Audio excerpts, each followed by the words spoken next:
gym ka workout masak ber don khan heti hun level chuan kumsum ko vel ani ka hria online vela te bodybuilding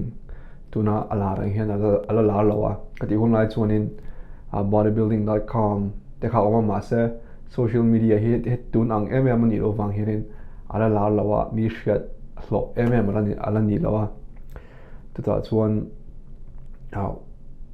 magazines vel te ka muthina magazines vel ka muzo zawa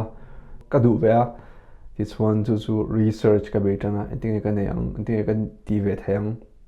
so in workout le khabu de kha ka la ya ka tum dana chuan in tharu ko tanga kum khat vel ka workout anga ngun da wen ka workout anga ka te matakin ka train anga ti chuan chumi zawa chuan in gym kal chu ka ban sanam six pack te kan in huwa chuan ka kal to lawang ka tia ti chuan in research ka han ti zel ka hria chu gym ai kala diet te in ei tha a taksa du ang khai lo nei ta chuta chuan in amaro chu I chun zom zel lo chuan I workout chun zom zel lo chuan amo I maintain zel lo chuan in taksa kha aron tla chele tial ti kha use it or lose it I man lo chuan in I chanang ti kha trying ka hria I man lo chuan in I chanang thorim na in taksa tha te lo nei ni chuan in amaro chu I chun zom zel lo chuan in I man chun zom zel lo chuan in I chanang ngai do khan in disorder pakhat mitlampang disorder pakhat ka hria chu amblyopia abik takin no panga mit pakhat ain pakhat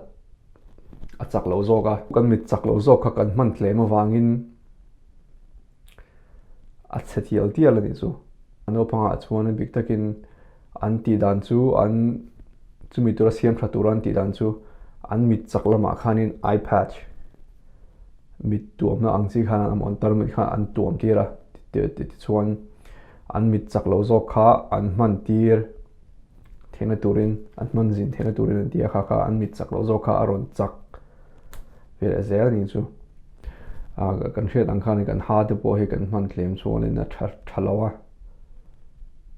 kan man tam chuan in a tha ani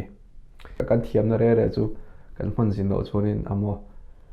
kan man to lo chuan in ama in aron tlat thin kan man tlem po le tial kan thluak po ni se tam tak su college angkal zo te sikul angkal to lo chuan in education hi top maya an ngai thina ama ro chu education chu top mai lawa at sikul kan zo hian in college te university te mo khoi engpon ro se high school po kan zo hian in kan education tak chu ron tran chau zo ko ni chu kan thluak te kan man sin zel lo chuan in kan chan tial don tina ni chu ka khani se tun so ni tunai chu kan ke ni po kan in online service a kan in khon trina so ni nun ber kharin kan online service kan ti chu mi ha an tlem khopa an pastor po omlawa chu kha thu soi turin member azig mi kha antia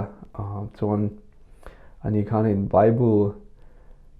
verse bible sang khamun tang khan in aron soya ron chiara zo khan in comment lemte kharon soya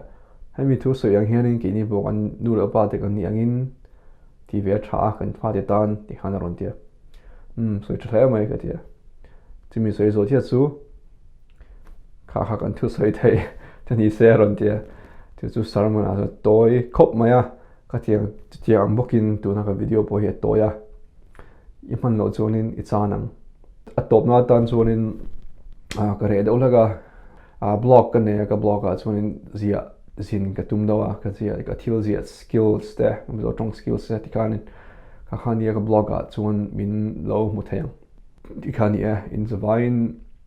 car tha in nei ka bai sai